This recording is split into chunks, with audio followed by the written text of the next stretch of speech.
Welcome to Save the Story podcast, where books and snacks are life. That's Vanessa. I'm Nicole. Welcome. Welcome to Bonus Bites number 9. Woo woo.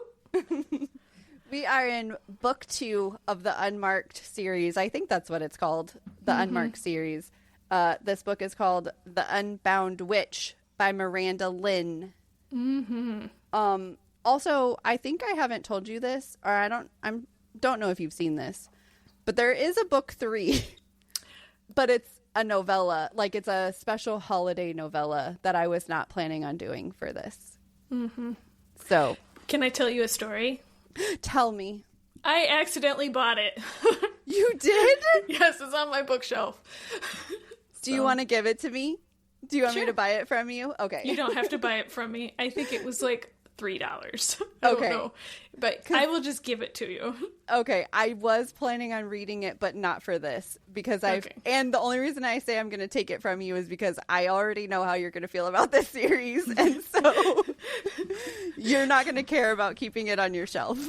I know. If there was anybody out there who wanted a mildly used book with an extremely cracked spine and full of sticky notes with my thoughts. Oh, the sticky notes come with it. I'm not taking them out. Okay. You can have this book and this book. Maybe we'll do a giveaway. Reach out to Savor the Story Pod at gmail.com. There you go. Yes. Yes. Reach out if you do. If you happen to want Nicole's used copy with all of her notes in it. I will not take the notes out. That is a deal breaker. All right. Fair. And we will send them to you. Yeah. Okay. Well, let's just jump in. Okay. So we're doing it in sections again, like we did for the other one.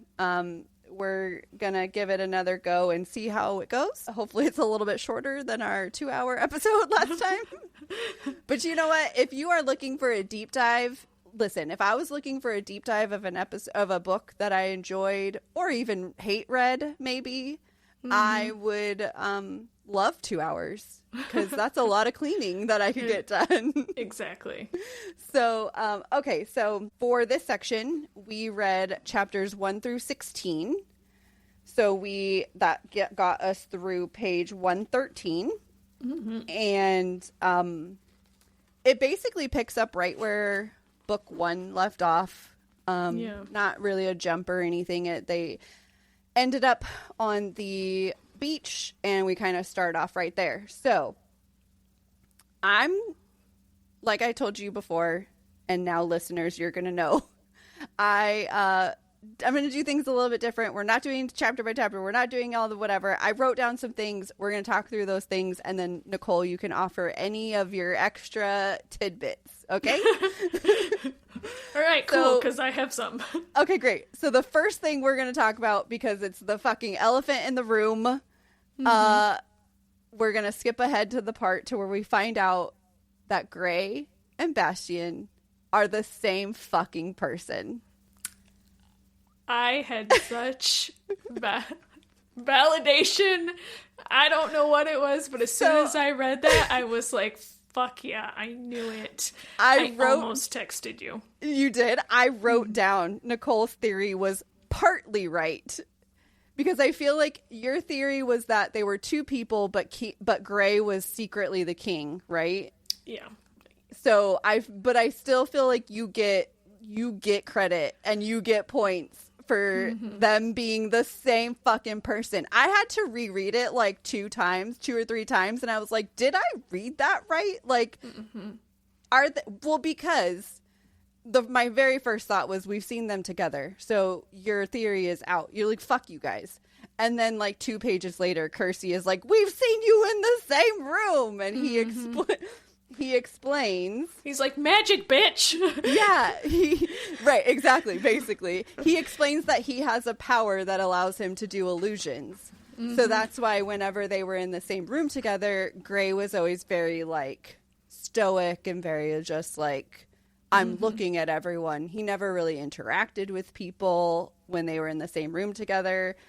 I'm so disappointed that we didn't think of that. Like, Why didn't we think he's a fucking shifter? Of course that should have been a theory.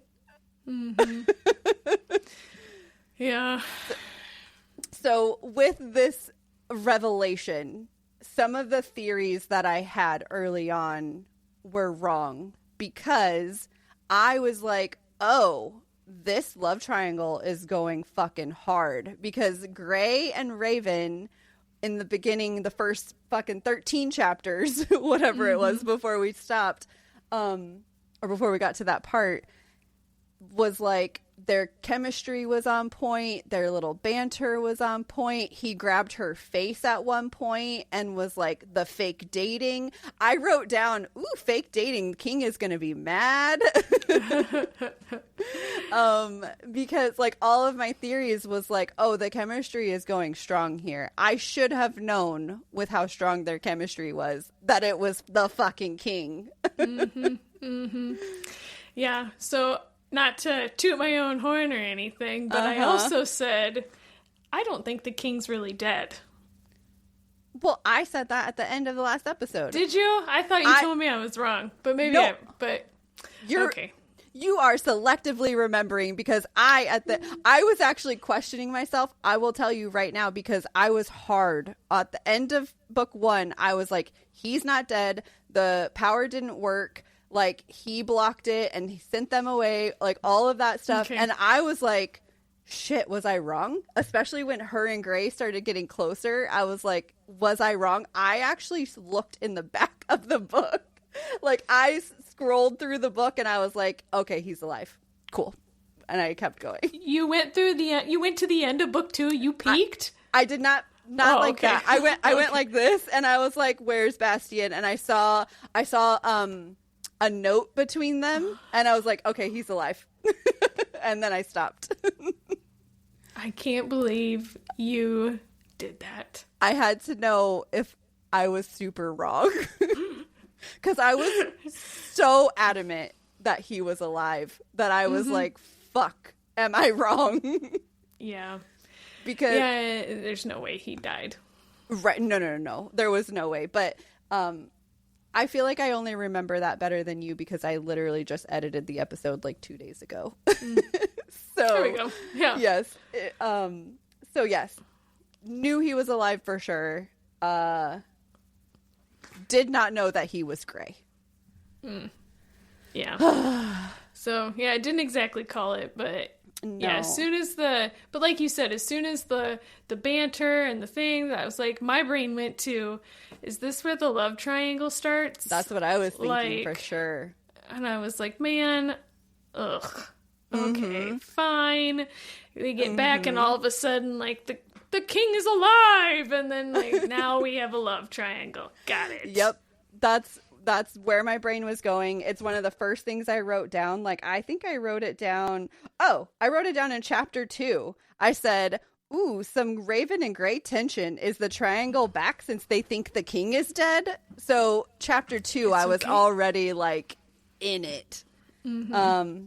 So yeah. How do you feel about, I don't know how I feel about them being, like, I'm fine with that going forward, that they're the same person. I think it's fun. Like, I actually really enjoy the banter now where they're like, can you just bring Gray back? I'm tired of talking to the King. Like, I like all of that.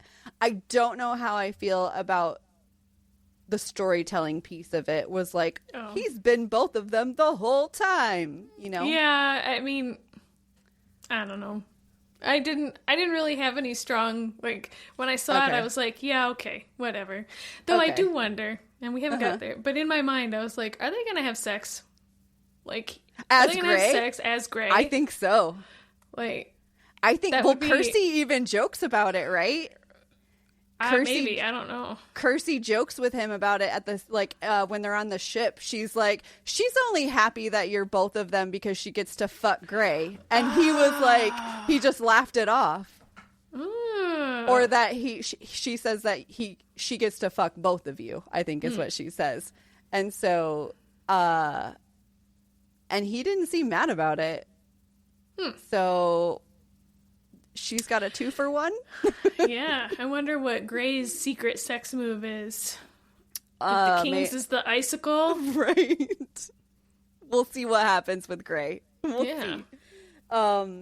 So, let's Can see. I ask? I know we jumped into that right away, but like the part where she finds out that he's the same person, and it kind of has that cliffhanger at the end of the chapter where Kersey's out there and she sees him and she's like, "Oh fuck no! Yes. I heard his voice and I ran away," or she floated away or whatever.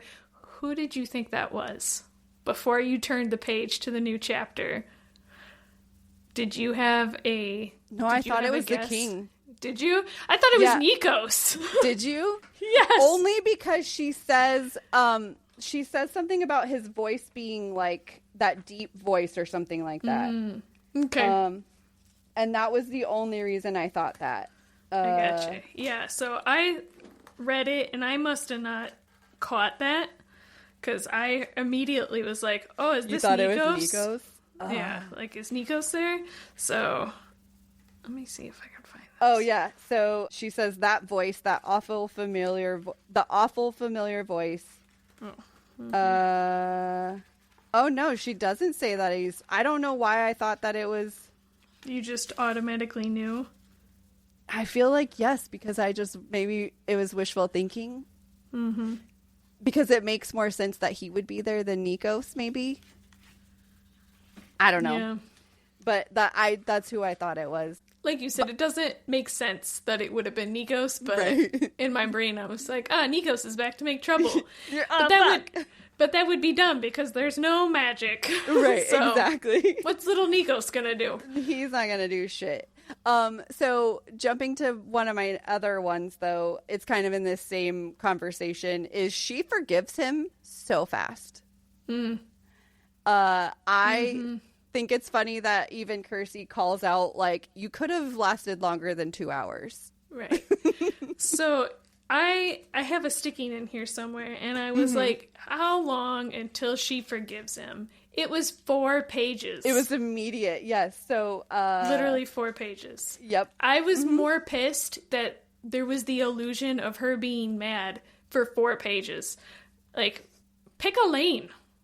So can I tell you, I did not have a problem with this because I get so mad in books when like, I think it might fall into the miscommunication trope a little bit and the third act breakup a little bit, to where I'm like, we all know where this is fucking going. Just move on. Like, you're going to forgive him. Just do it. And so when it happened that fast, I was like, thank you. At first I was like, come on, Raven. And then I was like, no, you know what? I approve. Yeah. I had more sticky notes where I was mad that she was even mad. Right. Like, why are you upset? Like, what are you doing? Why did you lie to me? Here's an explanation. We're both adults. Oh, okay, that makes sense.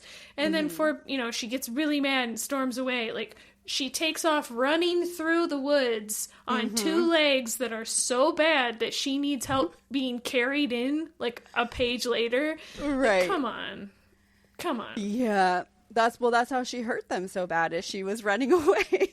Apparently. I feel like as soon as he explained, I think his explanation was easily, like, acceptable in that he's the evil king, right? Everybody fucking hates him. He wants to understand that what you're feeling for me is real. So, okay. Like, I accept. I wanted to be able to see all of the people interacting without knowing the king was there. So I invented Gray, right? Right. And everyone just kind of, like, because around Gray, we saw that at the All Hallows Eve party, like, around Gray, everybody's just like their normal, friendly self, right? So he was able to see everyone's true intentions, and I'm not mad at him for it. So, the other thing I want to talk about is we have some new shifter friends.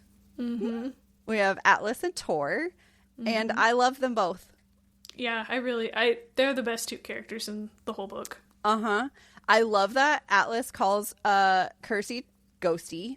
I think that's great. I think Tor feels just like a big brother almost. Yeah, like, I was gonna say, like, when she said I thought he was gonna be a bear, I was like, yeah, that makes sense. He's like a giant teddy bear. Exactly. So, yeah. Yep. A big, squishy, lovable bear who turns into an owl, which, okay. Was it an owl or was it some kind of like magic owl? Like some kind of like fairy tale magic owl or something. Yeah. I don't know. Yeah. I just pictured an owl. She said fair. Owl, and I was like, yeah, that's right. It's a bird. I hate birds. I do hate birds, but I love and accept Tor as he is. Okay. So yes, we have our new shifter friends. Also kind of in that vein, does the shifter magic work on the non-magic land because it's just like part of them and it's not really magic? It was not explained to my liking. It wasn't explained at all. I don't remember like any explanation for it. It was just, it happened. Like they just shifted and I was like, oh, you can do that here? Yeah. And then he was like, oh, but if I get hurt, I can't shift back. And I was like, why? I don't understand. So that I feel like that's a common thing in any kind of like shifting books or magic or whatever, where you can't shift to either way when you're hurt. So I don't know. I guess the question is like, can you, even if you are on a magic land, can you shift whether you're hurt or not? Or is it only because you're in the... I just have questions about how they're even able to shift on the non-magic land. Because I thought that was a magical thing for them. But apparently it's not. Do only the witches have magic and the shifters it's a completely different... It's like a werewolf situation? Right. I guess that's what I was assuming. It wasn't like magic, it was just part of them. Okay. Like going through puberty. Okay. All right. I accept this and I will allow it.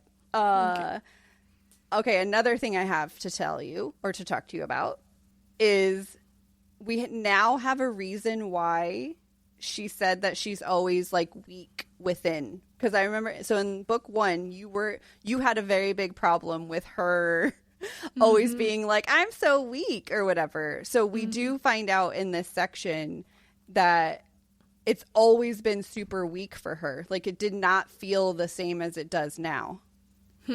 So I was wondering, do you accept this now? Or are you okay? No. Because, why? I mean, and I think it was just like, because she was on the boat and then like she was like, I'm going to do this anyways or die trying. And I was just like, no, whatever. But early on in chapter 2 is when it happens. Like she's explaining to them that like she did have lesser magic until recently. Like she's always felt like she wasn't powerful and stuff like that. Maybe I don't remember chapter 2 as well as I should, but like I honestly didn't take that many notes in the first like 3 or 4 chapters because I was just like jumping in. Yeah, and I didn't really have any thoughts, and I didn't really have anything where I was like, something is happening that makes me want to read this book again. Or at all. You mean nothing is happening? Yes. There is nothing happening in this book that makes me want to read it right now. Okay. Is how I was feeling. Okay, that's fair. Well, now I'm telling you that she explains to us that she never felt like her power has always felt lesser until recently. Like what she's feeling in her power now or since she's been at the trials is much different. So, is this because of the thing with her getting the death? It seemed like she said she was saying that just feels more powerful now. Okay. So maybe being around the king has awakened her power. Yeah, maybe I need to go back and read chapter 2. Yes, some clarification chapter 2 on that. All right, maybe it'll give you some, maybe it won't. We'll see. And then speaking of Raven, she's very sick. And I have a couple theories as to why she's sick. All right. What are your thoughts? Oh, you want to know mine first? Yes. Whichever. I'm fine with telling you whichever. Okay. So Originally, my theory was that her magic was trying to surface in the magic land. So because like now she has this death like curse or whatever she's able to have, like she's all powerful now. And so that was my original theory. But by the end of this section, my theory now is that because the compulsion curse that Nikos put on her was not satisfied, her body is like rebelling against not having magic. So basically she's gonna be like sick or whatever, especially in the non-magic land, until she's able to fulfill the compulsion that was put on her. So do you think as soon as they pop through the other side of the door? So that's actually one of my questions for you. I wrote that down, is what do we think is going to happen? Is like the second they get into Magic Land, is the compulsion going to hit and she's going to immediately try to kill him? 2, my other thought about this is if he switches into gray, does the compulsion stop? Like, does the compulsion know that he is the king? So I don't know how I feel. I don't know what's going to happen there. You've put a lot of thought into this. Yes. So I don't know. I haven't really been theorizing about that. I don't have any theories of why. Okay. I was just kind of like, I don't know. You were like, I don't care. Be sick, bro. Somehow, for some reason, she's sick. And I mean, I don't know. I'm to the point with Raven where I'm just like, whatever, she's special for some reason, and it's gonna be revealed to me in the next 5 chapters probably why she's so special. So I was like, I'm over it. Okay. I do think we're gonna find out like why she's sick in the next 5 chapters. I think honestly, I don't know which reason. I'm leaning more towards the reason of I think it's the compulsion that Nikos put on her is trying to get out, like it, right? Because she didn't fulfill it. Yeah, see, that makes sense. I just wonder, like, if she does it again, they get back and she does it again. What is the next option? Right. Like he already pushed her through a door into no magic land. Like, right. Now what?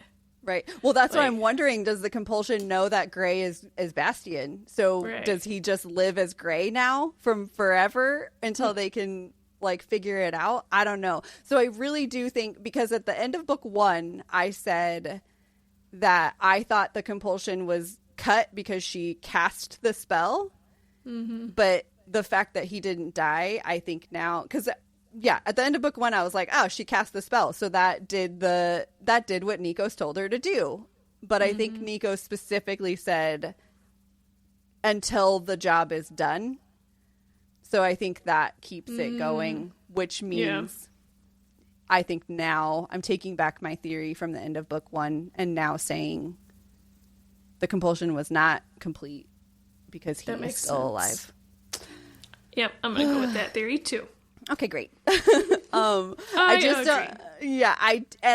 think it might be kind of immediate. Like I feel like they're going to have to hold her back, or she's going to have some control over herself in some way. I don't know how I feel about it, but and then some little pieces that we've learned in this section was she survived the harrowing in the beginning of book 1 because Bastion was there, and it's the reason why none of the other harrowing witches have ever lived, because they didn't have all 7. Yep.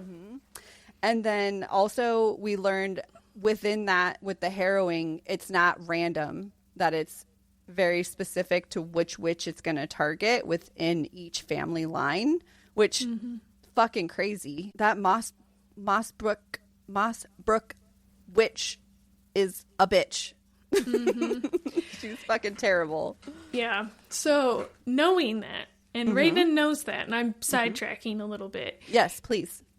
When they are going back with Eden, her daughter, and she's like, I'm going to take the grimoire back with me. And they're like, what should we do with it? And Raven's like, we should give it to all of the Coven witches. I was like, why would you fucking do that? Why would you say that? Why are you being so stupid? Yeah, that was a stupid fucking... Don't say those words ever again. Like that You're not allowed to speak. Right. So this was the kind of stuff that I was getting upset with her about, because I was just like, you literally just saw what they experienced, what they've done to you. You've been told by multiple people how bad they are. And she's like, well, we'll just get rid of them and get new witches. What? Like, it's so easy to just be like, we're going to replace all the coven leaders. Yeah, like, I read that and I was instantly upset with Raven. Okay, that's fair. You're a fucking child. Like, go take a nap and let the adults talk. Like, that's fair. I'll let you have this one. She definitely was. That was a stupid decision. She should not be allowed to speak in that conversation. Right. Yeah. I'm interested to see what happens with Eden. Like, how obviously we know that she hates her mother and is not gonna like go there or whatever. But I'm interested to see how she helps out. And she also hasn't used magic for a really long time. So like, what's gonna happen with her there? Yeah, I wonder if she's gonna come back. And I just had this thought. I wonder if she's gonna come back and she's gonna be like, step into the magic world and be like, oh, I should have received like these 5 gifts in the last 50 years or 40 years or whatever. And she gets like 5 new gifts. That'd be cool. You think the receiving is just like, it keeps tally? So like what receiving she would have gotten? That's kind of cool, actually. I would like that. Mm-hmm. That'd be interesting to see. Yeah. But I also have a theory. Okay. That her mother is going to murder her. Which mother is going to murder who? Eden's mother is going to murder her. Okay.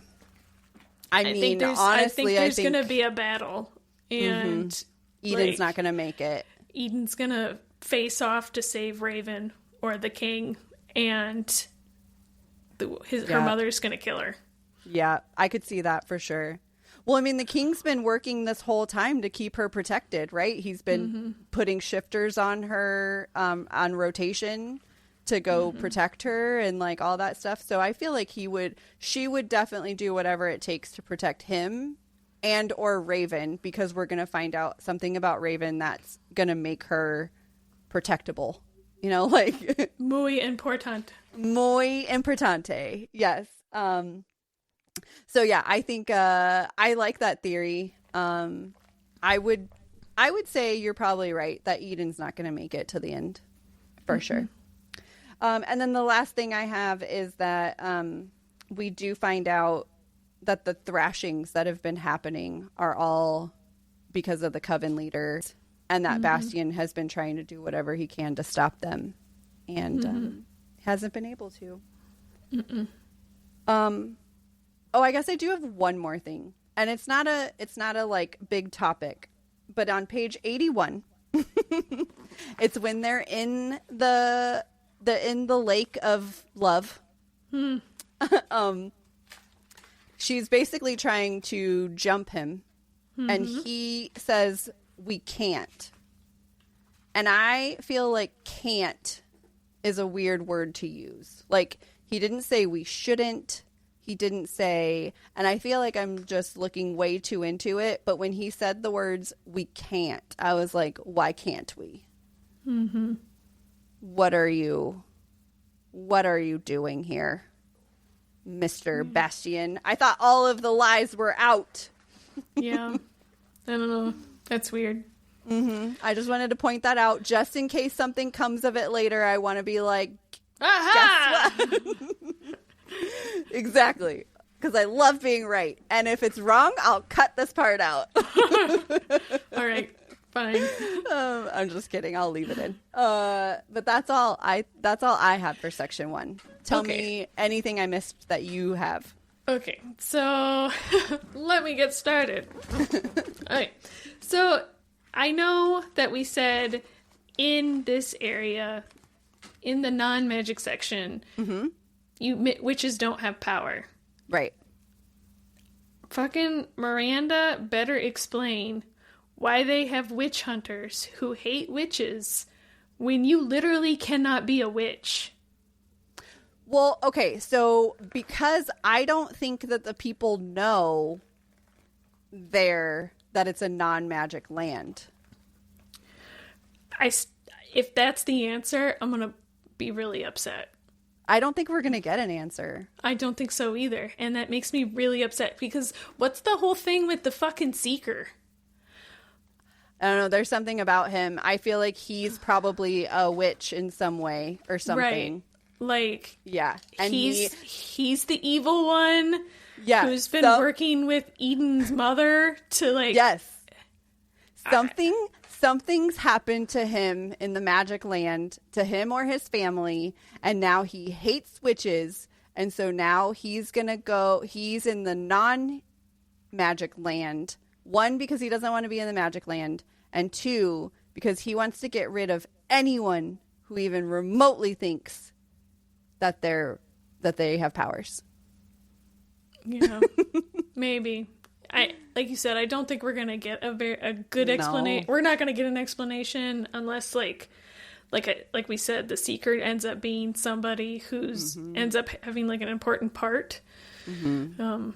And that's kind of how I feel it might go, because they even went out of their way to introduce that elderly couple who had the daughter who was murdered by the witch hunters, and then we see them later, and they try to rescue them, and I don't remember if they were able to rescue them. Yeah, so they got him out, and then Kersey at the end tells them, follow this path. There's a cottage there that you can live in, which is Eden's cottage. Okay. So we will probably see them again. I don't know why we would see them again, but they're probably going to come back in some way. Yeah. I mean, I have no clue. There have been side tangents that are not explained, so it's not outside the realm of possible that this is just something to take up space in the book. Right.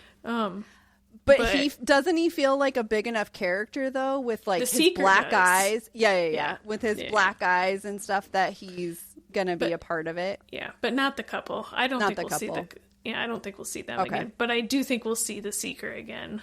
I think he's probably an evil witch that's actually behind all of this, and he's the one helping Eden's mom. You know, I could definitely see that. It would have to be somebody who's been hidden though, because Bastian doesn't recognize him, right? Like, because he sees maybe he's a shifter. I mean, I guess. Because shifters can shift in the fucking non-magic land. Non-magic. Okay. I would accept that he's a shifter. Well, I hope that he's not just left in behind. Like, I hope we get some information about him. About who he is.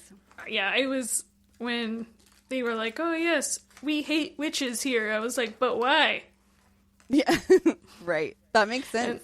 And then they didn't get any in. Even when she's explaining why her child was murdered, they never really say why. They're just like, oh. They just suspected her of using witchcraft. Oh, they do say why. They do say why.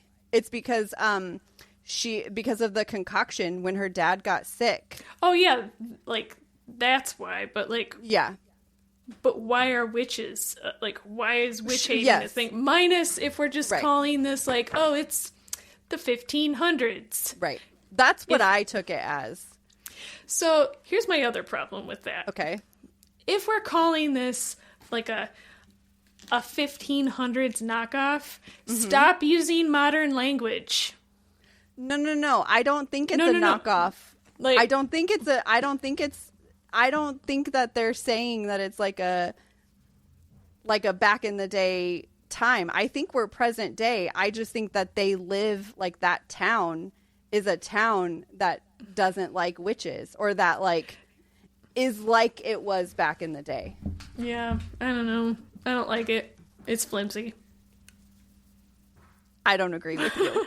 Okay, fine. We'll see. Okay, so at the end of this section, are you at like a half a star?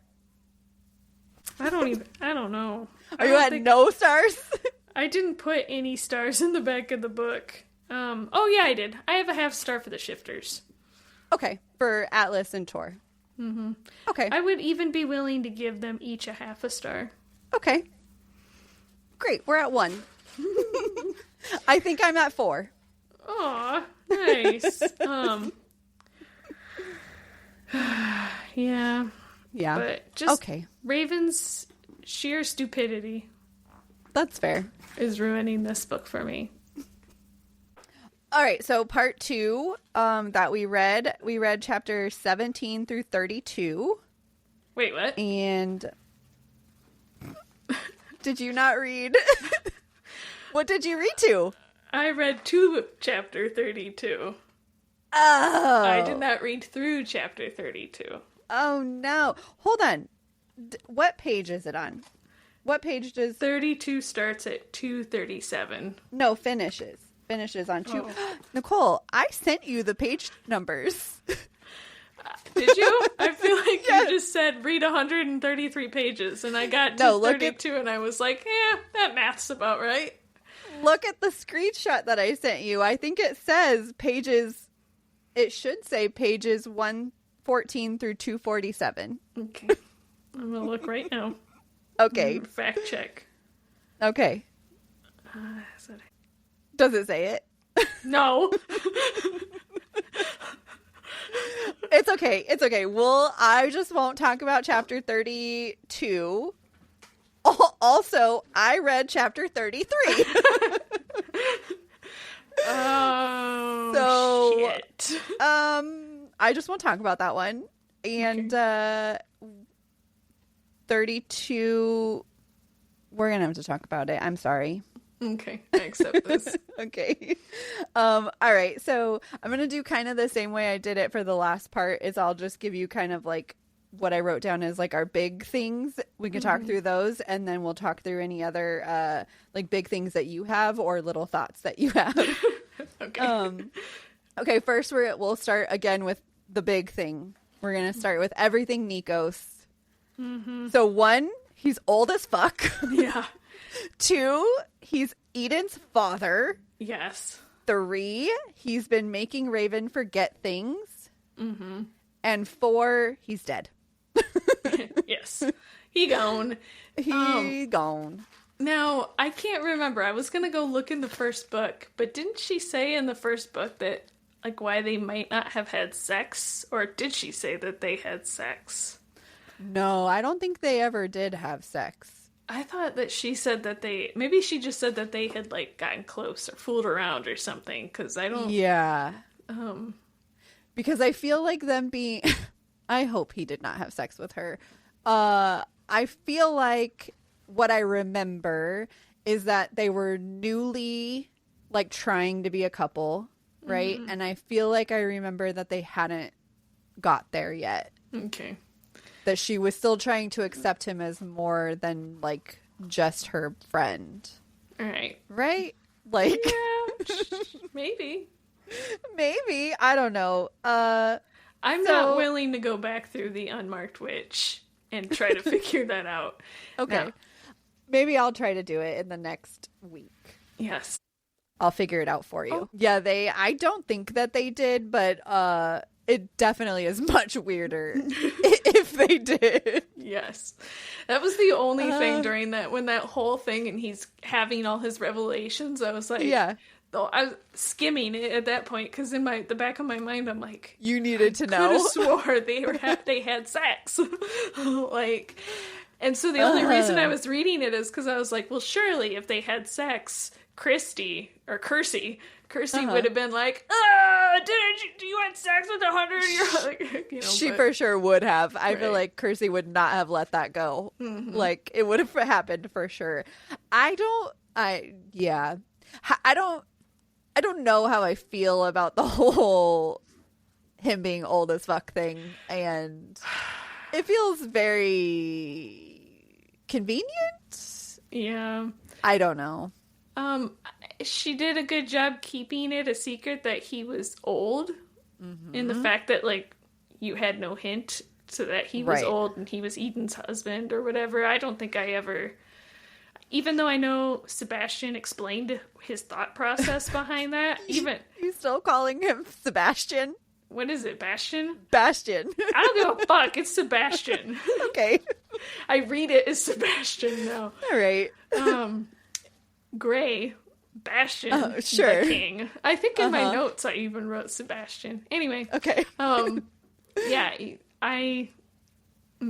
I think even during his little, it makes sense for these reasons, I was like, whatever, bro. And I just kept reading, so. Yeah, I don't know if it made sense. I'm not sure. I'm not sure how I feel about it. I feel like it's like I said, I feel like it's convenient. I feel like it's, I don't know. Mm-hmm. He just took a whole bunch of age potion and just made himself fucking 12 when they met. Yeah. Like, how did you make yourself 12? Yeah. That's a lot of magic. Right. Yeah, I feel when I was reading it all, I had the same thought you did. I was like, wow, this is a lot of, like, I don't know. I don't want to say convenience or laziness or anything like that, but there was just not a better plan, right? You know. So. Yeah. I don't know. One thing about Nikos is death, though. So in the last part, I can't remember if it was the last part or if it was the last episode, you asked me if I thought who was going to kill Nikos, because we both agreed that Nikos was going to go, and my guess was that Raven, I think my exact guess was Bastian was going to get him to the point of death, and then Raven was actually going to be the one to kill him. Mm-hmm. And I feel like I was partly right, because Bastian was a fucking crazy person. Yeah. And like tortured him. And then I think Raven was like about to kill him. But I think what we learn is that what actually killed him was the curse that the leaders put on him, right? Right. Yeah. It was almost. She was like, it was like almost the same time or something. Like if the curse hadn't killed him, Raven was going to kill him. Correct. Right. Yeah. It almost felt like like a cyanide tablet in history books, right? Like before he could give away too much information, like. Yep, you're gone. Yep. Okay, so the next thing is the Queen's involvement in Raven's magic. So we find out that the Queen bound her magic to save her from being harrowed, from the harrowing. And the witch linked Bastian and Raven, but we don't know how. Like, I don't know what that link actually is. Like, we don't learn just that. Says link. Mm-hmm. And then she also gave her some of her power, which, interesting. And then the first time Raven's power presented itself was after the Queen died, because the Queen died and the bound whatever went away. So I feel like we got a lot of information about Raven's magic in this part. Did that... I'm going to ask you again. How do you feel about her powers now? Do you feel any, like, different about it? Like, now that you're getting some answers, like, tell me. I didn't hate this section of the book. Okay. I don't actually have that many notes because I just kind of, like, read through it. You didn't have any hate for it. I didn't have as much hate. I was also trying to be more open-minded. Thank you. But I will say... the only reason I bring this up is because I had a note, and I also realized that it doesn't make any sense now that I know what's happened, but in real time, when she was, this might be a later point, but when she gets the visiting from the goddess, and she's... Yeah, I do. We can talk about that, too. Yeah, she's receiving that blessing, and she's like, the goddess is like, basically, she doesn't say it, she's like, basically, like, cat's got your tongue, like, you don't have anything to say or ask or whatever, and Raven's just like, ooh. I was like, why didn't she ask about her powers? About her powers, or her unmarkedness, or whatever. Why didn't she use that opportunity to literally do anything? And instead, that would have been a good time. Literally, she just sat there and was like, and then the goddess is like, okay, peace. Like, I don't have time for this. Right. I feel you're right. I do feel like it was a very big missed opportunity. Like, why would you not? It felt wasted. Like, it did. Another example in this book where something happens and it could be big, and she uses it for nothing. Yep. Like, she's like, oh, I'm delivering a warning. And I was like... I wrote it down if you want it. So what she says is, so first she tells her, even if your lover wishes to protect you, he cannot. So my question to that is like right now or like forever? Then she also says, a time will come when you must make a decision that will impact the world. And then she says, do not. She says, do not be afraid to sacrifice what others would not. So those are the three things that she says to her, basically, as far as like a warning, whatever. So I don't know. She just kind of took it and was like, you don't have any questions for me about like what the decision is, at least, that I'm going to have to make to save the world? Like, right. She literally just stands there and she's just like, okay, like, I don't even think she like says anything because she just... I don't really think she does either. Just stands there tongue-tied. What do you think about the, going back to, sorry. I was going to go back to the Queen's, like... Sorry. So, shit. Back to that. Yeah. Like, one, that was a missed opportunity to ask it. Finding out about the Queen stuff, it was like, okay, I mean... What do you think the link is? So, remember, one of my theories was that they were fated. And I don't know if... that down. You did? I don't know if this means, like, are they fated in some other way? Like, because she took because she linked them in some way? Is, like, their deaths connected to each other? Is their magic connected to each other somehow? Because another thing that I said at the end of the last part was, and I only know this because I edited it today. I did not remember that I said this, but that I asked, is her magic coming awake because of her proximity to him? Because remember, she says like she started feeling more powerful when she got to the trials and stuff like that. So now I'm starting to think, like, is that even more true? Yeah. I tried to think of it in like if I was like the mother and I'm gonna link a witch to my son, I'm not gonna do it in such a way where, like, if one of you dies, the other one dies. Like, that doesn't make any sense, right? Like, right. why would you do that? Why would you do that? It's cursing your child, right? So, I don't know. Maybe they can, like, share abilities or something like that. Or that would be a good one. Yeah, like whatever. Maybe that's why her marks don't show up, because they're actually all on him. Maybe they can both do everything that he's marked with. Maybe. Oh, that's a good one, Nicole. Yeah. I am wondering too if, like, there's something to the fact that she gave her some of her own power. So, like, what does that mean? I don't know. Yeah. Yeah, because like you said, she doesn't ever say it. Like, she just said, oh, she gave her some of the power, but she doesn't say what power, which was one of my complaints in the first section in the first book, is nothing is ever explained. It's all a secret. Right. I do think this part of it, though, is because the Queen never told her mom exactly what she did, right? So it's like it's a blind spot for everybody at this point. And you did have a half-right theory. What did I? Because you said that the reason her parents never said anything to her is because they were bound. You just had who they were bound by as Nikos instead of the Queen. Right. Which, how would you have guessed that, right? Right. No, I never would have guessed that she went and saw the Queen for anything. Yeah. And did she bind?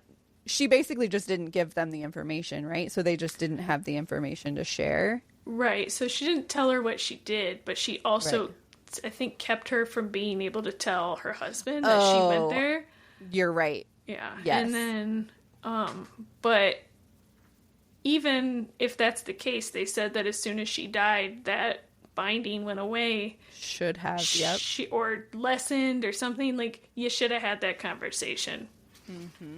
Especially when you started noticing that Raven's power came in. It should have been like, oh shit, we probably should talk about this. Yeah. If you know that it has, like, especially, like, your kid's gonna die, like, you know, like, stuff like that, well, that's the whole reason somebody. She took her, right? Go talk to somebody, like, right? Yes. Like, come on. Yes. All right, so then we get, speaking of the harrowing and the fact that Raven is like, the whole reason why she took her to the queen is because she's the 13th witch of the 13th family. So we get more information about the harrowing in this one, about it being the 13th witch and all that. We get the information that Nim is the Nim, is that what you call her? Mm-hmm. That she's the next one in her family line or whatever, whichever one is going to be next for harrowing. And along with the harrowing, we also, the final fire witch gets harrowed. Mm-hmm. And the entire fire coven gains a third of power. Like, okay. What? Like, that math doesn't make sense to me, but okay. Yeah, I was like, what does a third more power mean? I don't know. But basically everybody has more power. So, one thing about that though, we both guessed that maybe Raven was a fire witch and she was not affected. So I don't think that means she's a fire witch. Right. Or I think that means that she's not. Right. Which, that makes sense. Unfortunate. There goes one of our theories. The next thing that I'm going to talk about is Bastion versus Gray. I feel like we got some Bastion versus Gray in this, and I thought all of it was great. We get, in one of the notes that he sends her, he says Bastion more handsome than Gray, fire, whatever his name is. Right. Atlas says that Bastion is more attractive because handsome recognizes handsome, which I thought was adorable. I really think it's cute, all of the like where, and he feels like he's okay with it, with like the right, either or, like, he's like, whatever, I'm still me. Exactly. I feel like that's kind of what it is to him. Everybody's just like, yep, or to him he's like, yeah, it's just me, whatever. If you like one or the other, it's the same for him. It's the same, right? So I felt like all of that was adorable. Yeah. And then in the Bastion and Gray, this is the chapter that you skipped. Which I'll probably continue to skip. No, you have to read it. Do I? We get Raven and Gray sex. This whole section was a lot of sex. Was sexy. So I did write down in one part where, like, when right after the goddess left and they were still in that bubble, I was like, right now is the sex time? Like, what are you doing? I know. Like, so even if your friends, even if your friends can't see you, you can still see them, right? Could they see them while they're just like I don't fucking think around? so. I don't think so. Oh, you think it was a two-way situation? I thought it like a two-way mirror. I thought it was the smoke was up too. Okay. So you feel like Bastion still had everything closed off, right? And, that's okay. That's how I took it. But maybe that was the prude in me. It was like they're not having sex on a one-way mirror. Like, I don't know. I feel like that was so. I wrote down like now is the time you need to do this. Well, earlier we were talking about how he wouldn't have sex with her in a room, in a bed, right? Because we can't do this now. It's not the time. And you were even like, oh no, something bad's gonna happen because like, they were in the river of love or whatever they were in, and he was like, we can't. Right. What? Yeah, they were alone in a river, and then I think like they also had like a mini sex scene in like a bedroom. Yep. And there was also another one in the back room, like in the little like I don't know, storage room or whatever. And he's like, we can't do this. We cannot. And you were convinced that meant something. Like his penis would explode or exactly. Kill everybody. Like, but, yes. Yeah. And then like when they start, she's like, I'm gonna do it. We're gonna have sex right now. And I was like, what? In the middle of the room. Just like Well, and then even the smoke comes down and Kirsty's like, I know sex hair when I see it. I'm like, you fucking what? Yeah. And everybody's just like, all right. They just roll with it. They're like, all right, whatever. I was like, when I was reading that scene, I go, because, reading in, like, real life is not the same timeline. So, like, I was like, how long are they in this bubble? Everybody is standing outside this bubble like, fuck, where are my friends? Are they dead? Are they alive? Right. Panic. Well, because Eden was, like, freaking out, right? Because she saw the bright light. She thought something was happening to Bash. Like, she was like, get out of here. And, like... So then she leaves the bubble and tells everybody, like, I think they're dying. And then they come back and everybody's just like, oh, you were having sex? If I was Eden, I'd be pissed. Like, you could have just said you wanted to have sex. You didn't have to make it sound like you guys were going to fucking explode. Like, what the hell? Yeah, this section has really been fucking wild with the sexy times at all locations, all times. It does not matter. Well, now I think they just have a kink, and it's we can't have normal sex. So it's not what it is Bastion or Gray or whatever. He's like, I can't get it up if we're in a bed, a fluffy bed. I can't get it up if we're in like a cupboard, like he has to have the weird mirrors. He has to have the smoke. He has to have icicles. Whatever happens in chapter 32 that I didn't read. Like, I don't remember there being anything like super crazy with their sex scene in that. It just seems like Gray was... Yeah, minus he was Gray. Right. In that scene, though, she does, like...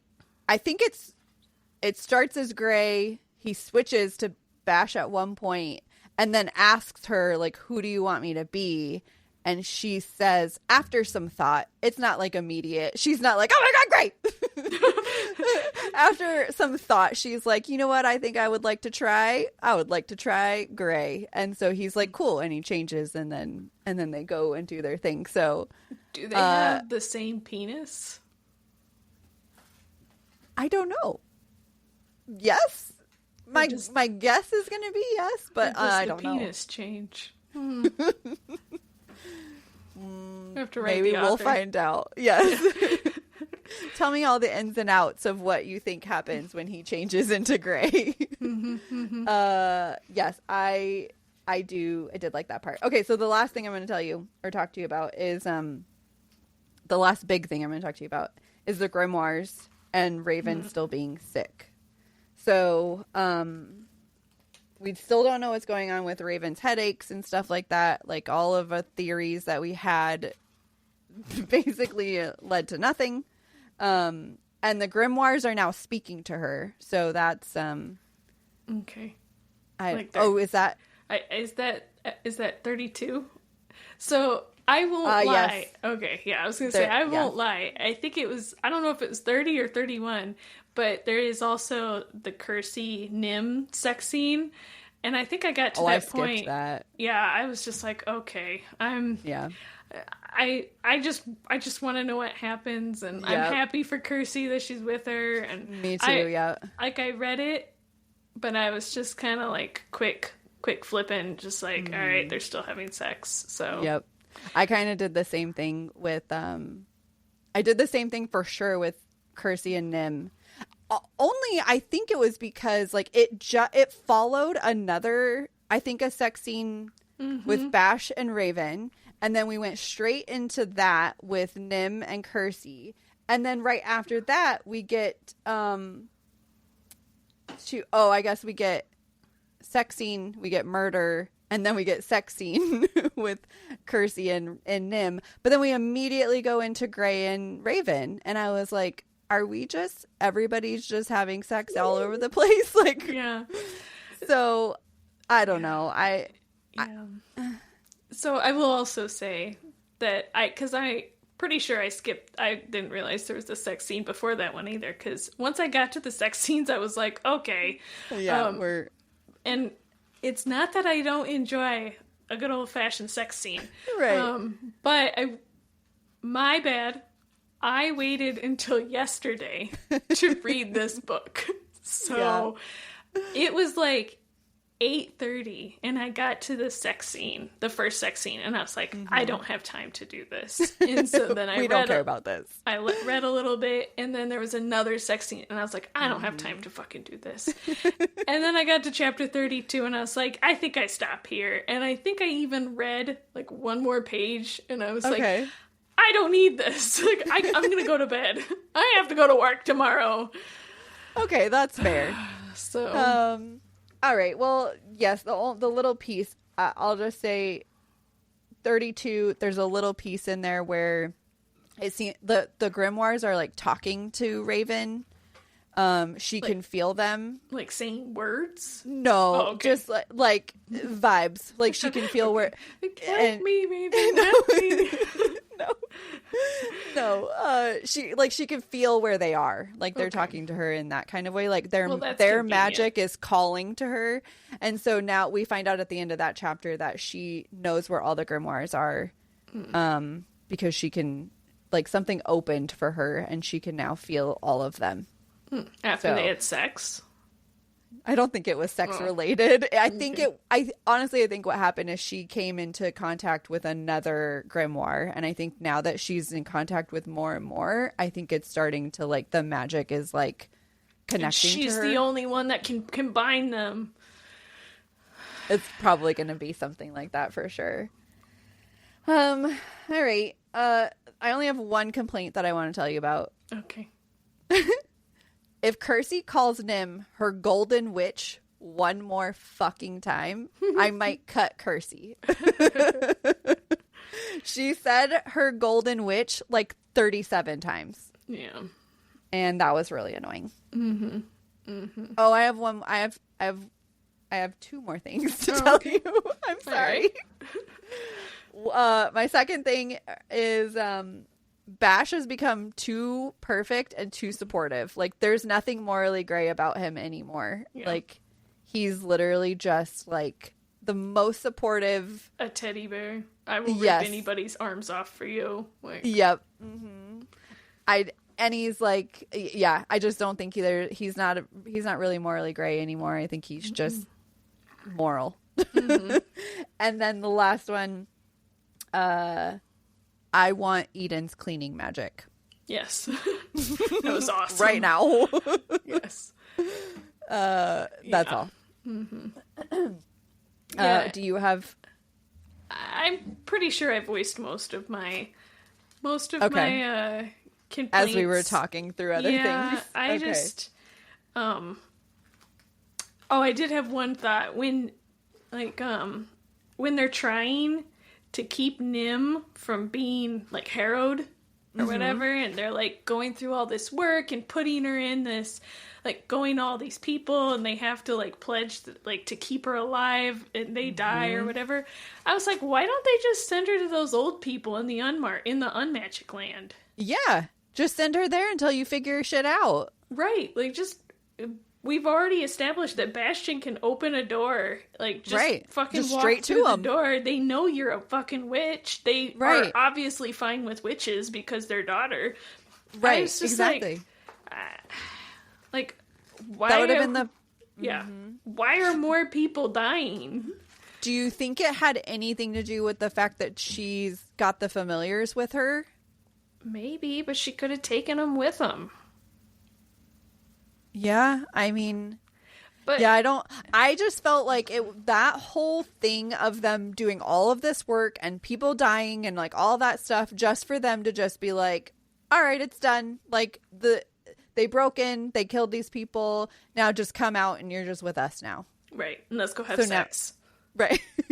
Right. So she's just out now. Like, after all of that work, now you're just out. Well, and that's the other thing that kind of irritated me a little is they made such a big deal about that other girl getting harrowed. Mm-hmm. Well, you just had a bunch of fire witches die and nobody felt that. Right. Like, there was no repercussions to more witches dying. Like, I thought you had to put your fucking blood in the fucking book for that to happen or something. So I don't know. I didn't really have a lot of complaints per se. It was just like, I guess more just a continuation of the same complaints. The same. I just, a lot of inconsistencies and some stuff that I read and I'm like, That's fair. Does that make sense? But, and there's a lot of stuff that I feel is just extra or not needed. Yep. So. Yeah, I think that's fair. I'm still enjoying it. I don't know how your theories are or what your thoughts are. Can I say to you though, talk about theories just a little bit? Mm-hmm. One, there was a theory that you got wrong that I'm actually really sad about. Ugh. Was that Eden did not get like 30 years worth of receivings. Yeah. And they even talked about it. Like, I think they like mentioned it or whatever. Like, she didn't get any receivings when she came into the Magic Land, which when they brought that up and said that, I was like, damn it, I wanted Nicole to be right on that one. Mm-hmm. Yeah. And then the other one is that jumping into the Magic Land literally did nothing to what's her name, Raven having that compulsion to kill what's his name. Like, they were so concerned with that happening. Because they were so concerned with it, I started having all these crazy theories about it, and then they jump in and literally nothing happens. I know, I wrote that down. You did? Yeah.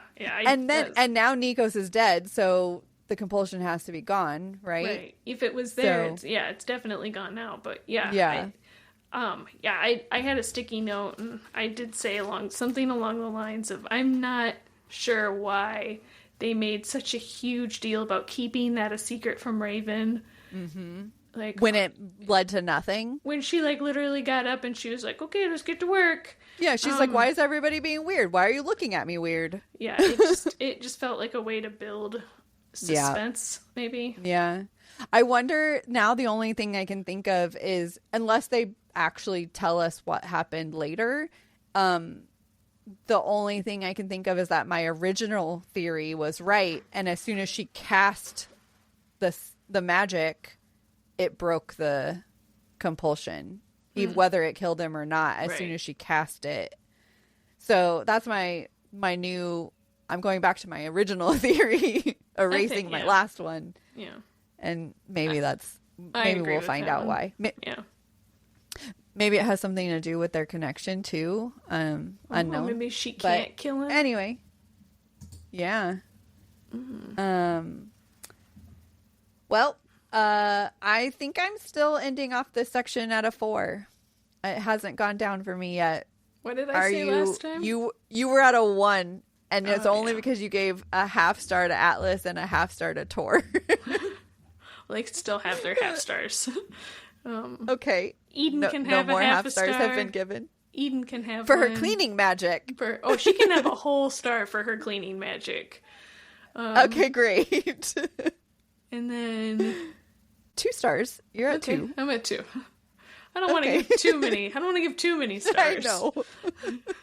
I have to save some stars for later, or else I'm going to end up with a 5-star book that I don't want. This book was 8 stars. Okay, well, okay, that's it for this section.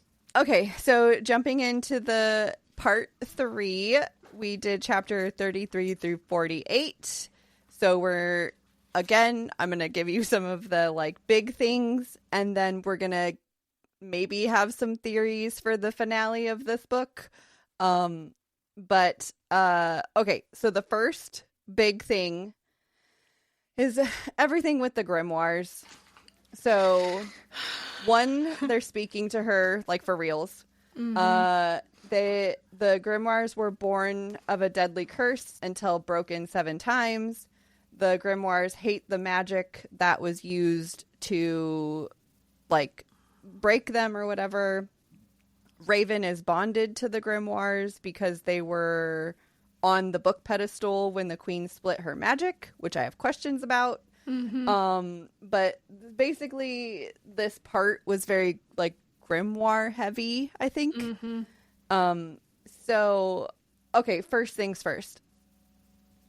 I guess. Why did Raven end up with part of the grimoire magic just because the queen gave her magic on the book's pedestal? I have no clue. Absolutely no clue. Literally have no idea how she is connected to these fucking grimoires. Yeah. I'm glad you said that, because as I was reading it, I was like, is this not making sense because I'm speed reading? Right. So I stopped. Okay. Went back and tried to reread it. And I was like, whatever. I still don't understand. No, I'm so lost. I'm so lost. I don't understand where the connection to the grimoires is coming from. Mm-hmm. I don't understand. And how all of a sudden did they just start talking? Like, how did they start talking to her? I don't know. But yeah, so like one of my questions, and maybe you can answer it, is the pedestal that was like, did all the grimoires, were they all in the same room like they are now back when the queen was there, or did he start collecting them after the queen died? Like, were they all in that special room? No, it sounds like he started collecting them later, like once he became king. Okay. All right, that makes more sense, because I was like, why did the palace not explode? Right. But I mean, yeah, because there was like that whole thing with she did the magic that like made everything black and dead. Right. So that's why I was like, did she have at least two? The timeline was kind of weird to me. Like, yeah, I guess if Eden left, I don't know. We know for sure that he didn't steal the moon covens until Raven was like 10, 11, 12 or something like that. That's right. True. So we know that he was already like in power or whatever, or she was at least a little bit older when he started taking them. So yeah, I don't think that she had all of them there at the time of her saving or like splitting the magic. So yeah, I was trying to think like, well, maybe because they were there, that's how she absorbed it. But like, I mean, did like the queen lay the baby on top of a book on top of the grimoire and was like, stab? It's just, so it's the energy from it was the pedestal where they were split into 7, right? So the only thing I can think of is like that area holds the energy from that magic, like, or something. Nuclear fallout. Yeah, well it's also like big in like the paranormal world, like that that certain spaces hold certain energy, just like stuff like that. So like that's the only thing I can think of, because how else is she getting power or getting a connection to the grimoires, unless the queen had some sort of connection to the grimoires in some way, to where when she split her magic and gave it to Raven, that she took in that. But like, wouldn't she have felt them sooner? I don't know. Maybe the grimoires are why she's so sickly. That's my guess, is that like, well, okay, so there's another thing, right? We don't, she's now said that she's dying, and Eden knows that she's dying, but it's not clear why. Like, are the grimoires sucking magic from her? Like, it's literally not. There's so much that needs to be covered in this last quarter of the book, because I have no idea. Everything with the grimoires to me is confusing as fuck. Yeah, I didn't hate this section, but I was kind of disappointed, because whereas they spend the whole quarter of the book doing side quests to find these grimoires, she could have been explaining. Right. She, as in, Miranda, could have been explaining a little bit more historical stuff, and and I just once again I felt like there was wasted opportunity. Agreed. In this section, 100% agree that, like, there's so much time that you could have been giving me more history. Honestly, I'll tell you. So my next big thing that I was going to talk about was all things Kersey. And I'll start with saying, I think Kersey's chapters are fucking pointless and useless. And you could have given me the same information that you've given me in Kersey's point of view, in Raven's point of view, and we probably could have got more historical information. Mm-hmm. The little bits of historical information that we're getting from Kersey's POV is fucking bullshit. Like, it's nothing. So yeah, all we learned from Kersey's POV is that she's a wish, not a wraith. Which, okay, what the fuck is that? She cannot leave this existence. She cannot be a witch, and that Nim killed her. That's what we learned. So one Kersey chapter was helpful out of all of the other Kersey chapters. Like, yeah. Yes. Yeah, I mean, now that I've read more of it, I understand, but I'd say, like, I know I don't have that many purple sticky notes, but most of my purple sticky notes are in Kersey's chapters. Like, why are we doing this again? Like, why does everybody need to die? So that way, like, right. Like, because she's trying to stop the harrowing. Mm-hmm. So that way Nim doesn't die. Right. And I was like, how is this helping overall? Right. Like, I understand you don't want your girlfriend to die, but, like, right.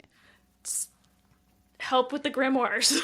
Right, exactly. Help with the grimoires, figure that part out. I feel like all of this could have been done under Raven's POV. Like, splitting it into Kersey's POV just made this book longer and less helpful than it could have been. And I feel like, yeah, Raven could have found out all the stuff about the harrowing and stuff. Like, I understand they want to find out the harrowing because they're trying to save all the rest of these people from dying. I maintain they all could have gone and lived with that old couple in the unmagic world. And all the people who would be harrowed? Yes, and everybody would be fine. Yeah, I just feel like, that's probably true.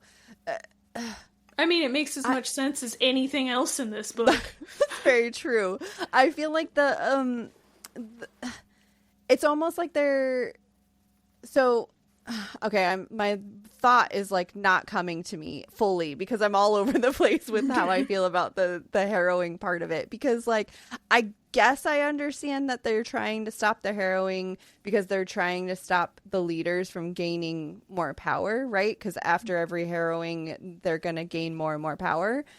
But, like, isn't that the same thing you're doing with trying to stop them from having the grimoires? So, like, focus on one thing. Mm-hmm. And, like, don't let them have power from that, and then we can worry about, or vice versa, like, focus on one of the things, and then, yeah, I don't know. Instead, they keep splitting up. Yeah, and clearly that's not helping, because every time you always have to end up back together because you have to save one of you. Right, like, every single time, they all split up, and then, like, half the people almost die. Right. And Bash has to come in and fucking fly them all, use his magic doors and take them all back to safety to Eden to fix up. And I'm like, man. Yeah. Yeah, the first time they split up, like, Tor almost dies. The second time they split up, Atlas almost gets taken by the fucking crocodile. Like, it's just... Yeah. Or whatever happens first. Yeah. But, like, every time they split up, somebody almost dies, and then they all have to come back together and save each other. It's like, why don't you just go into these quests together? Right, and then 2 pages later, they're magically fine again. Like, right, yeah. Oh my god, we almost lost Tor, and then, like, a half a page later, he's sitting up and he's fine. I was like, and he's like, I'm ready to go. They're like, you should stay and rest. He's like, no, I'm fine. No. And they're like, okay, you know what? You're probably right. Mm-hmm. Like, what? Yeah, Tor just went through, like, 72 things of magic on himself, like, trying to whatever, and then he's just like, oh, I'm good. Yeah, I was not a fan of this section. It just felt side quest and uselessness and people almost dying for, like, shock value, and I don't feel like I'm any closer to understanding what the fuck is going on than I was 100 pages ago. I agree. So something about the harrowing that we were just talking about, and it kind of relates to all of it, right? So the harrowing, the magic, Raven still dying and being connected to the grimoires and stuff like that. So we learned that the only way to stop the harrowing from continuing is if all 7 who cast the original curse are dead. Mm-hmm. And there's a comment, that old wraith lady or whatever, she says there were 6.5 of them. She says, like, it might have been in that last chapter. Yeah. I don't know. No, I remember what you're saying. Yeah. Okay. So she says, well, yeah, really, I think it's more like 6.5, but yeah, 7. Cool. Whatever. So I'm leading into a theory here. Okay. I'm thinking when she says half, she's counting the queen, because I think the queen is the one who did it for the fire coven as half, because she shared half of her magic with Raven, which my theory now is that Raven's magic being half the queen's means that she is now the one who has to die as part of the fire coven to complete the, like, stopping of the harrowing. I gotcha. That's sense. My theory.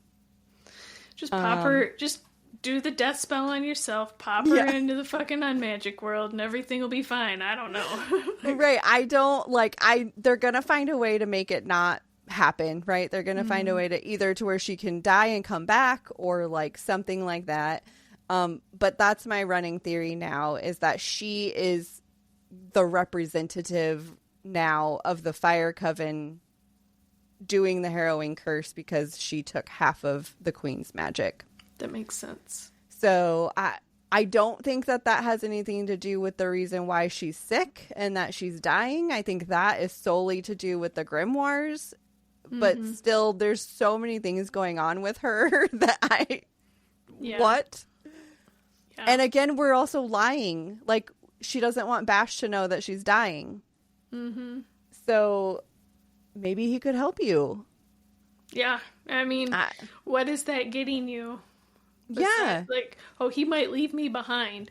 Right. You're an adult. Like, right. I don't know what to tell you. So the only thing that she said that mildly made sense to me was that she didn't want him to mourn her while she was still there.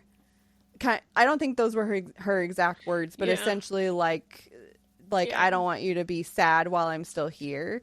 Like, I get that part of it, but also, like, if there's any way out of this, he could probably help you. He's pretty fucking magical. Yeah, he has a lot of magic. And then, I mean, not to get into, like, but if and maybe not, this is probably, like, one of those weird questions that nobody wants to have a talk about, that, like, if you knew, would you rather know that your loved one is going to die, or would you rather be completely surprised? Right. Like, I don't know. I feel like I'd want to know. I'd want to know that, like, we can fight through this together and figure it out. Right. Well, and then on top of that, like, if I know that something is going to happen, like, 1, I can try and help you prevent it, 2, but 2, I would be more aware of the time spent together. Mm-hmm. Instead of just 1,000%. like, like, oh, I'm not saying he doesn't value her or whatever, but, like, I don't know. I know it's a silly thing to get caught up on, but it was just it makes sense. Like, I would rather know. Yeah, and I don't think it's fair that she's lying to him about it. Haven't they already promised each other that they were going to be honest? Yes. I feel like they already had this conversation. And it was her. It was her that made the big deal about it. Like, I have to know, you have to tell me everything. Yeah. But I don't have to tell you anything. No. Okay, whatever. No. And then the only last thing I have is the, like, revelation that Nim is the one who killed Kersey. Mm-hmm. I mean, I know I said that earlier, but I feel like we didn't find out. I don't think we found out if it was like a under the influence situation. Like, was she like bound? We don't know any information. Right. What we know of her so far, I can't see her being like a backstabber or whatever, but right. Yeah, like, But we don't know. Right. They also put a lot of emphasis on how long they've known each other. Mm-hmm. And... Oh, like childhood? Yeah, so... While I could see it being like, no, she didn't do anything, I also am like, is this like a way to put me off, like, the trail? You know what I mean? Like, right.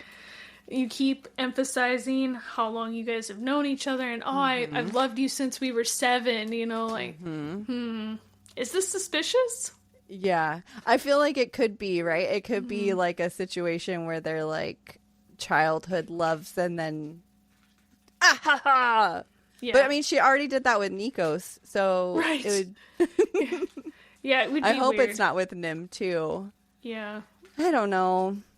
Like they were both in on it, you know, like yeah. But okay, so at this point though, with Nikos dead, like Nim has the capability of sharing any information that she potentially was bound to not share previously, right? So.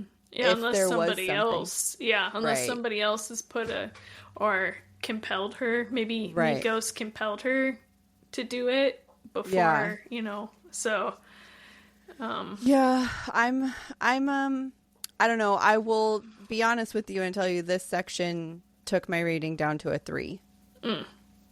Yes. So I'm at a 3 now because this section felt like. It was long. It was like almost 100 pages that we read in this section. And I got a whole lot of fucking questions that have to now be answered in the last like 100 pages. Mm-hmm. Yes. And it was, yeah. Oh, go ahead. No, keep going. No. Because you have more notes? Nope. I have my closing thoughts. No. So give your closing thoughts. No, that's all. Just like, I just feel like we have a shit ton to learn in the last little bit. I feel like this section was like a lot of nothing and a lot of just like throwing shit at you. Right. Yes. So if you weren't getting shit thrown at you, you were getting nothing. You were just getting bullshit words that were like, why am I here? I agree.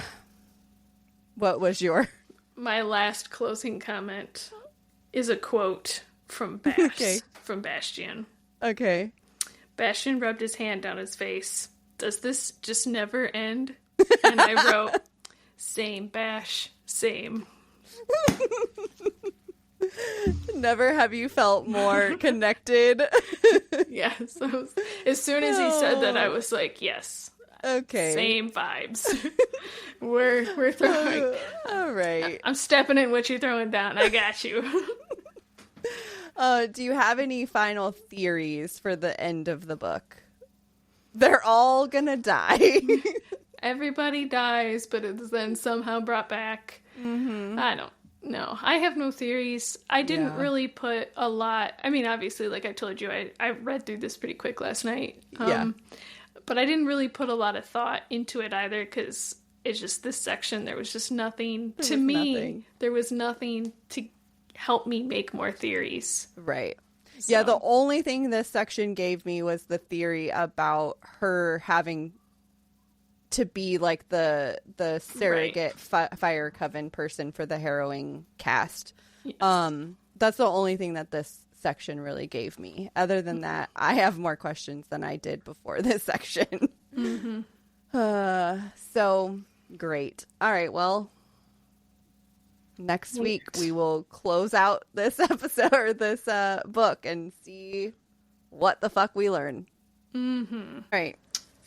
Are you ready to get into this fucking part 4? Yes. Should I start at the end? You're gonna break your own rule and read the last page first? Yes, now that we all collectively know how this fucking book ends. Let's go to the end, I guess. Where everyone is alive and they're all opposite. Like, what? Okay. They're all just fucking opposite? Yeah. I'm not 100% sure if I read it correctly, but the way I took it is it like, I know this is not exact, but the books, the grimoires took all the magic in the world and then just evenly distributed it out to everybody. Except for Raven. Well, okay, so Raven is gone. I mean, not gone, but like, yeah, all her magic is gone. But Nim and Kersey came back. Neither of them have magic. It sounds like all of the witches are now shifters and all the shifters are now witches. That's what I took from it. Okay. All right. So I guess what is the king then? Because he has his wings. But he's not gray anymore. Yes, I think he lost his shifter, but he kept his witch. Okay. Yeah, that's what I took from it. And but then he gave her something that she can, like, a necklace that gives her magic, like. So that was a question that I had because yes, at the end he gives her a ring. And she's like, how did you do this? And he's like, oh, inside of this tiny glass ball. Yeah. There is the final page from the Book of Omnia. Right. And I was like, what the fuck is the Book of Omnia? So the Book of Omnia is what the book was called when it was one before they split it. Oh. So was a page ripped out before it was split apart into 7? Like, where did this page come from? How did he get it? How did he get it, and how does it provide her magic? Yeah. Like, I'm so confused. I honestly hate the fact that we no longer have Tor and Atlas as shifters. Like, now they're just witches, which fine, okay, whatever, but like, no. I hate the fact that Bash is only Bash now and there's no Gray. Mm-hmm. I do like that Nim and Kersey both shift into their familiars. I think that's cute. That's like a cute spin or whatever, that they got to keep their familiars in a way, in some sort of way, you know? Mm-hmm. So, like, okay, that part is cute, but I still find it weird. Like, all of these witches who had powers before, many of them hated shifters. Right. Are now shifters. Yeah, I don't understand. No. Like, the reason that it all flip-flopped like that. Like, I don't either. She's just like, this is the way it is. And yeah. I was like, but why? Like, yeah, but why? Yeah. I seriously don't understand. So when we finished part 3, we had so many questions about the grimoires. I think all of those questions still stand. I still literally don't understand anything to do with the grimoires, why she was connected to them. Like, there was no explanation as to why she had the connection she had. Like, at no point was it explained, like, how the queen using the pedestal to, like, all of our theories, or specifically mine, because I had a lot of theories about it, are, like, completely out of the water because nothing was ever explained. Mm-hmm. It was just like, oh, she's connected to them. The books are dying, so she's dying. Like, what? Right. Yeah, I feel like, and I know I've said this before, but so much time was wasted in the first book and the first 3/4 of this book doing unnecessary shit that could have been used. Yes. Or like all the side quests. Yeah, like explain the magic better. Yes. Instead of looking for all 8 grimoires for fucking a whole, like, 3/4 of a book, only for it to not fucking matter. Right. Like, and also looking for the how to stop the harrowing, only to just be like, and they gave all these little, like, clues, like when she said it was like 6.5 witches or whatever. So, which is why I came up with the theory that I thought she was going to be half of the queen. It was like, nope. As soon as Endora died, it was like, oh, that was the last one. The end. Yeah. And they never talk about the harrowing again. Yeah. So it was like the 2 big things that were talked about all the time, the grimoires and the harrowing, that they went on to all these little side quests for. We get, like, no answers, and then everything's just better. Mm-hmm. Yeah. Yeah, it was a waste, like a waste of time, a waste of book, right? Yes. And then to your point, some of the stuff that she hinted at, like, if you want to call them red herrings. Right. They led nowhere. To nothing, and I think she actually went the wrong direction. Yeah. You know, like... Well, in this section, I feel like took us all over the place. Like, it was trying to send us first, somebody died or, like, was almost dead or something. And, like, Snoop, her, whatever. They were like, oh, no, he died. And then, like, 3 pages later, he was back. And then, like, something happened with, Eden.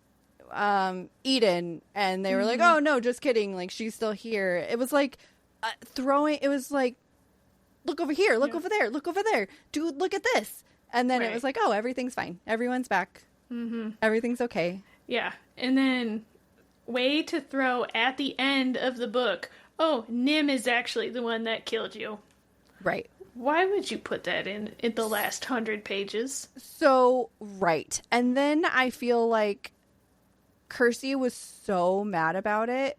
Like, you should have been mad about it for, like, 20 pages. Right. She was mad until the very end.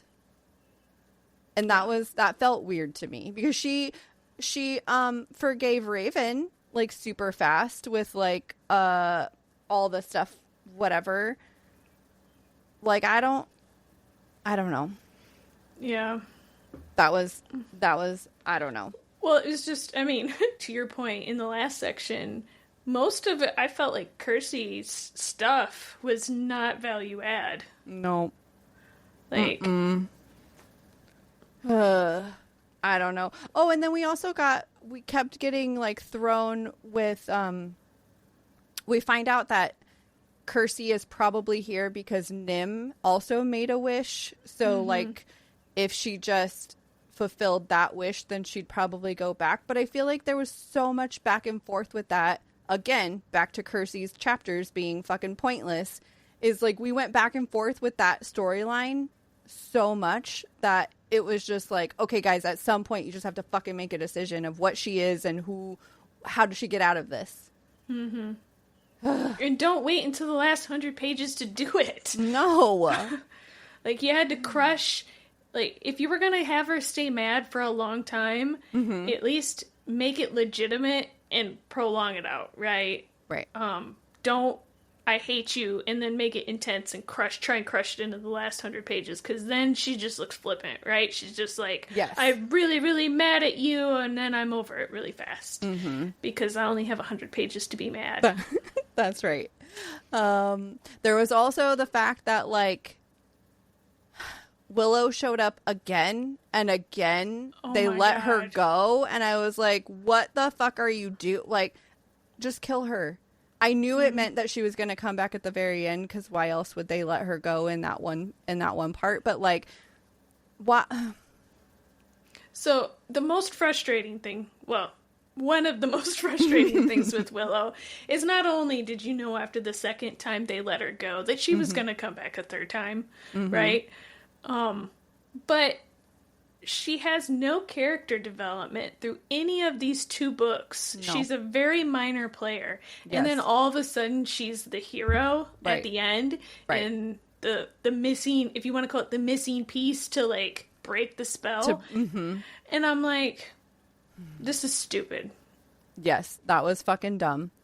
Like, so I have a couple of like theory conversations that will lead into discussions too. So one, you got one theory backwards. So you said Endora was going to kill Eden, and Eden ended up killing Endora. That scene was so fucking dumb. Yes. They were like in that bubble, and nobody could get in the bubble, and then Kersey got in the bubble, and they like that fight did not make any fucking. Yes, they were in a mountain that was falling down. But nobody got hurt. Like, nothing actually happened. Well, it's just another like Raven doing the dumbest shit that she could do, and making the problem 100% worse, and then fucking leaving. Yeah. It was somebody else's problem. Ridiculous. Like that whole scene, at no point did I know what was actually happening in that scene. No, I refused to read it again. No, yeah, like, I was not going back. As I was reading it, I was like, I should read this again because I have no clue what's happening. Mm-hmm, no. And I was like, nope, I'm too close to the end. I don't even care. I can't do it. No. Another theory that fell through at no fault of your own is that the Seeker never showed up again. I know. What the fuck? Neither did the old people. The old couple never reappeared, and the Seeker, there was nothing to do with him from the human world. So stupid. She made such a big deal about that man hunting witches in the human world to not ever bring him up again. Like, that was I felt like she wrote all these scenes individually. Oh, yeah. And then put them all together. Mm-hmm. And then Trish tried to make the story splice somehow, right? Like, maybe the Seeker story was like another book she was, like, maybe starting to write. You know what I mean? And then, you know, like, the mountain thing was a side quest or whatever, and she was just like, all right, how do I put get them all them together from the Seeker to the mountain?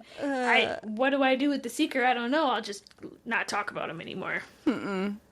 It's like if you told 5 different companies to build a car, but you don't let them know what the other ones are doing. You're only saying, you get the front end, you get the back end, you get the body, and, like, you get the suspension system or something like that, right? I know that's only 4, but... no. And then at the end, you bring in the 5th company. There it is. There's the 5th company. Okay. And you say, all right, 5th company, you put these 4 parts of the car together and make it a car. That's what this book is. That's what this book is. That's what this book is. Oh my god, that was ridiculous. Another thing. Sorry.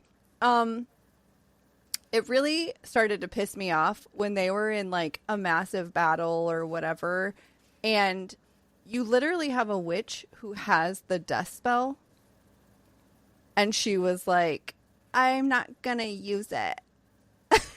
I have the same sticky note. You do?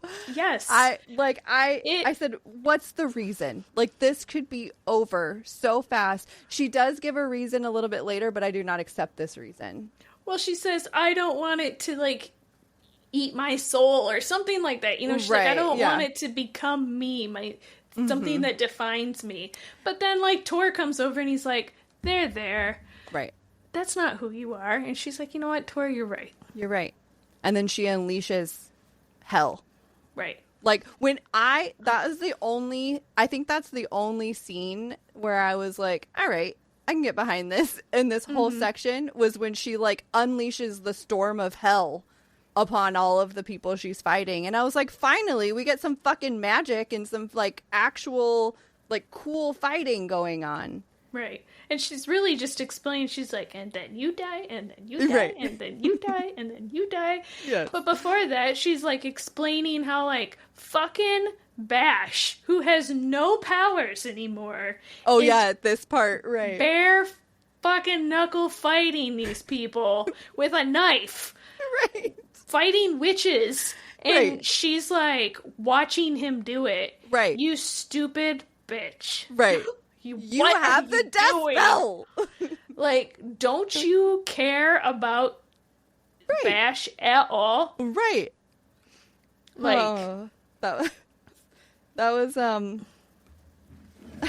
oh, I just glanced at my notes and it's the part where Eden and Endora are fighting, and I wrote Eden kills Endora in the most confusing fight of life. That was my note. So I don't, that whole scene was, I was so frustrated. And when I finally got the answer of why Raven wasn't using her power or whatever, like, she didn't want to have the deaths on her or whatever, like, she got over it pretty fucking quick. She did. And also, though, when the goddess came in and talked to you, she warned you and said you were going to have to make decisions. that, like, other people don't want to make. And that's how you're going to get through this. Obviously, that means you're going to have to kill some fucking people. Just do it. Don't just stand there and be like, can't do anything. Again. And nobody, Another thing about that really confusing death scene, or fight scene. Oh, the Endora. The Endora mountain scene or whatever. Something else that really irritated me was, why the fuck is that the moment that Nim decides she's gonna tell Kersey that she murdered her? She's like, you have to get out. And she's like, nope, I'm gonna tell you right now. Like, right. There's a mountain falling down around you. Yeah. Couldn't this wait until the mountain thing was over? Right.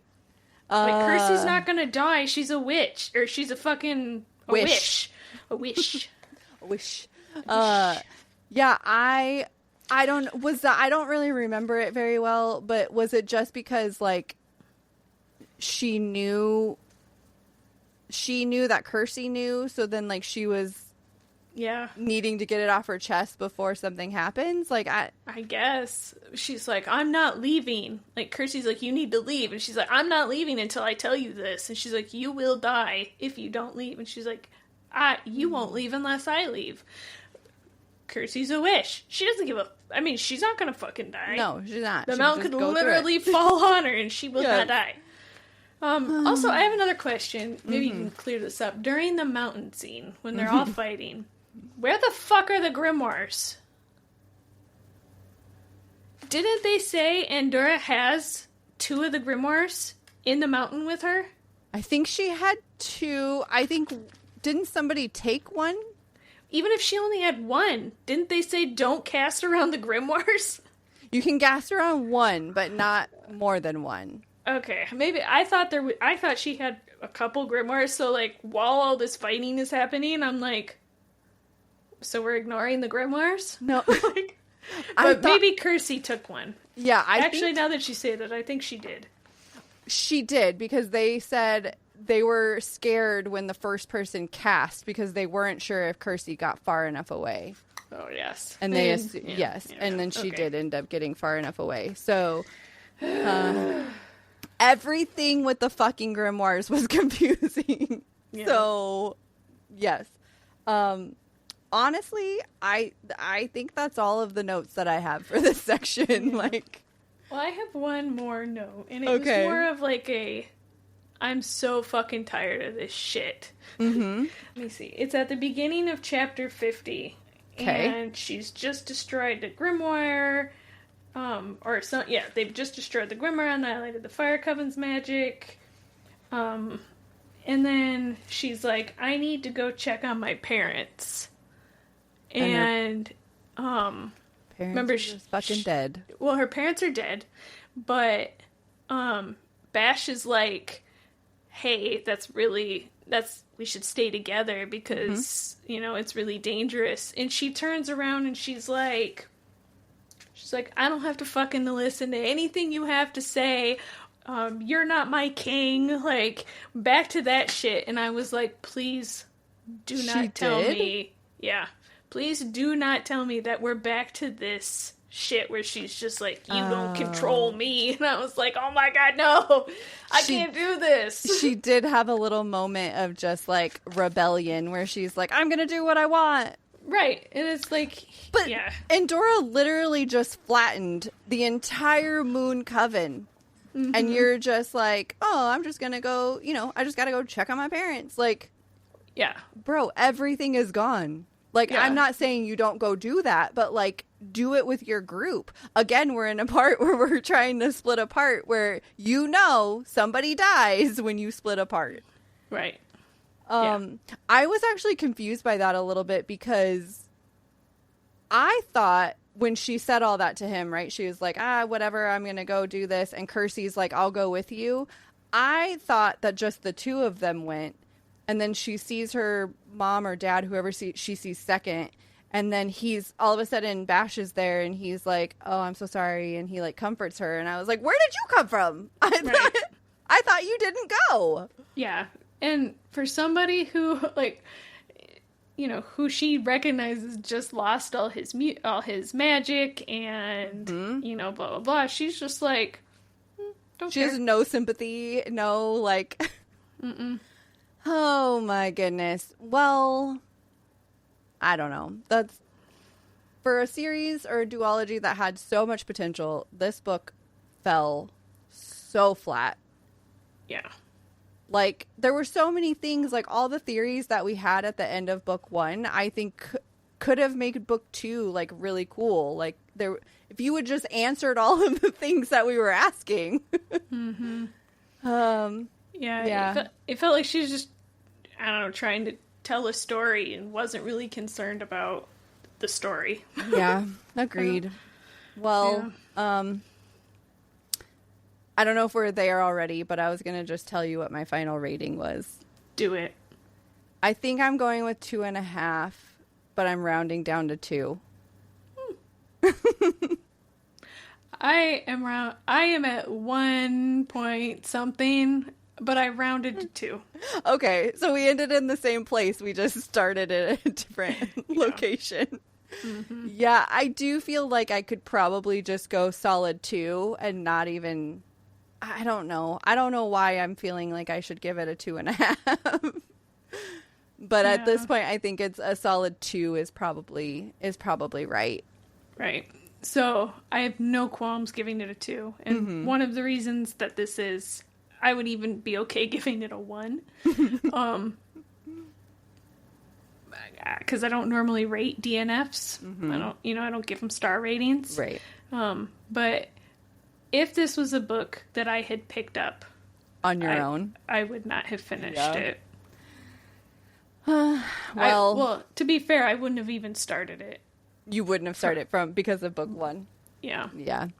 Well, I had really high hopes for it because it sounded good. It was like, I don't know. And even after book 1, like, book 1 had its problems, but I feel like maybe I rated it a little bit higher knowing that we had a book 2 that could maybe help it a little bit, and it just didn't. So I think I'm going to keep my rate. I think I rated book 1 3.5 or 4.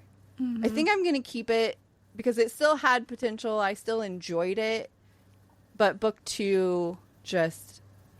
it did not answer anything that I needed or wanted, and I'm very disappointed about it. And it did not do anything for me. I might cry about it. I'm sorry. Thank you.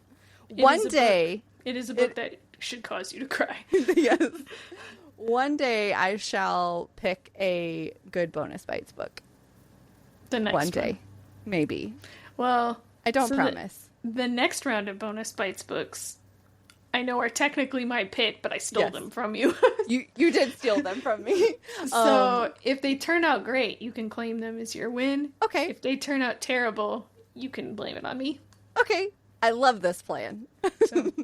So I will post something on the social medias, but our next book is this book. That's so cute. It is called The Undertaking of Heart and Mercy by Megan Bannon. It is a trilogy. I haven't seen if there's going to be more or not, but book 3 comes out in July, so we will be well into this already. So our August 1st episode is going to be The Undertaking of Heart and Mercy. And would you like to tell everyone why you stole this book from me? Because it has the best trope ever. Yes. I found this book and I saw that it had letters in it and I immediately wanted to read it and I knew that I couldn't read it without you. So, yes. Yeah, I will tell that story again in the next episode for everyone. But in case you didn't listen to this episode because you read the book terrible. and you were like, oh no, we're not talking about this. Yes. So, yes. Thanks for listening. Please let us know if you were as disappointed with the Unbound Witch as we were. And if you had high hopes for it. And, or if you DNF'd it like Nicole wanted to.